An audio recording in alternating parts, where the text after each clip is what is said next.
AB48 news Gujarat હવે નજર કરીએ આજના મુખ્ય સમાચાર પર।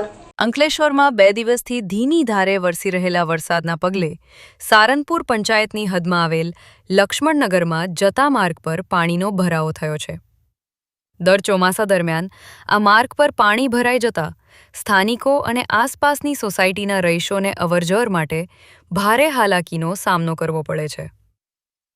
વરસાદી પાણીના નિકાલની કોઈ વ્યવસ્થા ન હોવાના કારણે પાણીનો ભરાવો થતો હોવાથી સ્થાનિકો હાલાકી ભોગવી રહ્યા છે, સાથે રોગચાળો ફેલાય તેવી દહેશત ઊભી થઈ છે।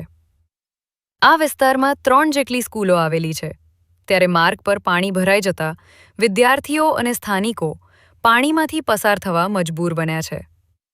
ત્યારે ગ્રામ પંચાયત કે સ્થાનિક તંત્ર વહેલી તકે આ સમસ્યાનો કાયમી ઉકેલ लावे तेवी मांग करी रहा है। तालुका के लक्ष्मण नगर से सारनपुर पंचायत के अंदर ये एरिया पड़ता है। यहाँ तो कोई काम ही नहीं होता। 5 महीना पहले भी मैं देखा सुना था कि मैंने एक रोड और गटर बनने वाला है।